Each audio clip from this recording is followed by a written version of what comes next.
네, 한번 지켜봐야 될 것 같습니다. 네. 자, 세 번째는 국회 쪽으로 좀 들어가 보죠. 네, 민주당 얘기를 좀 해볼까 하는데요. 이제 오늘 16일 민주당이 국회의장 후보를 뽑는 경선을 치르기로 했습니다. 네. 오늘과 내일 후보자 등록을 받는데요. 현재까지 출마를 공식화한 의원 당선자는 4명입니다.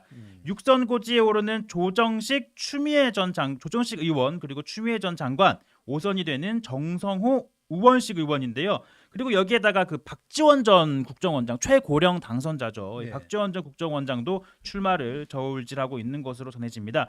사실 그동안 민주당은 이 국회의장 경선에서 최다 득표자, 그러니까 후보들 중 가장 많이 득표한 사람 후보를 최종 후보로 선출을 했는데 네. 이번에는 룰을 바꿨습니다. 이 제적 당선인 과반의 표를 받아야 하고 1차 투표에서 과반이 나오지 않으면 결선 투표를 하기로 한 건데요. 그러니까 산술적으로 4명이 출마했을 경우에 25%만 얻어도 1위를 할 수 있는 경우가 발생하잖아요. 그럴 경우 대표성이 좀 떨어진다고 판단했기 때문에 이렇게 결선 투표를 진행하기로 한 겁니다. 결선 투표까지. 그야말로 국회의장 이 당내 경선. 그러니까 이렇게까지 국회의장 뽑는 게 치열했느냐? 그 전례가 없는 상황인 것 같긴 합니다. 네. 아무튼 현재 분위기로는 명심, 그러니까 이재명 대표가 누구를 지지하느냐 이게 좀 관건이 될 것 같아요. 네, 아무래도 1차 투표에서 과반을 득표하는 후보 나오지 않을 가능성이 크죠. 네. 그런데 결선 투표까지 갈 걸로 보이는데 그렇게 되면 결국에는 이재명 대표가 어떤 후보한테 좀 마음이 가 있느냐라는 걸 의식할 수밖에 없습니다.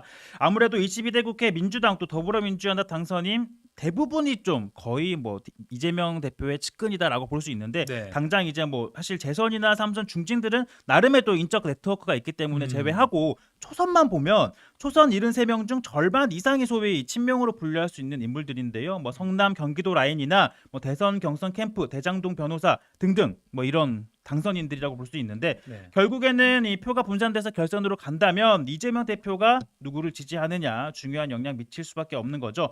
이미 뭐 원내대표 같은 경우에는 명실상부 친명인 이 박찬대 의원이 당선이 됐죠. 네. 또 당내 의원들은 최상병 특검법 처리 과정에서 지금 김진표 국회의장 향해서 뭐 본회의 열지 않으면 뭐 순방 저지하겠다 뭐 이렇게 비판을 하면서 이제 압박을 가기도 했었는데 네. 이런 상황이 펼쳐지고 있는 걸 보면 지금 의장 후보들이 저마다 내가 대여 투쟁에 앞장설 수 있는 사람이다. 내가 명심을 받고 있다. 이런 좀 소위 말하는 명심 경쟁을 벌이고 있는 거죠. 네. 좀 유력한 사람 누구를 꼽힙니까 지금? 사실 뭐 관례대로라면 최다선의 최연장자가 맞는다라고 하면 추미애 전 장관이 제일 유력하긴 한데 당심, 그러니까 민주당 지지자들 사이에서도 추미애 전 장관이 좀 앞서 있는 걸로 보입니다. 네. 아무래도 장관도 지냈고 대표도 지냈으니까 인지도가 좀 높긴 하죠. 그리고 법무부 장관 시절 지금 대통령의 윤석열 검찰총장과 좀 각을 세웠던 만큼 그렇죠. 가장 선명성이 또 강하다고 볼 수 있습니다.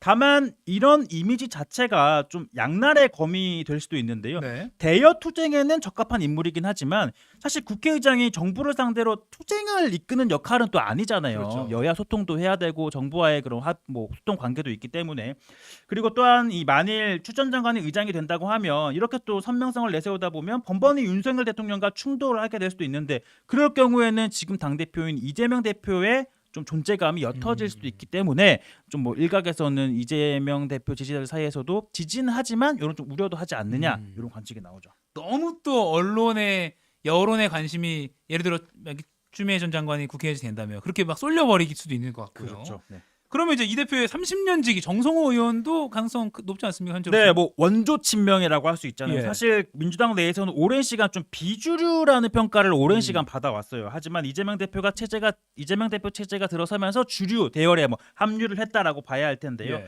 오랜 사이인 만큼 사실 오랜 사이일수록 더 싫은 소리도 할 수 있고 쓴소리도 할 수 있는 거잖아요.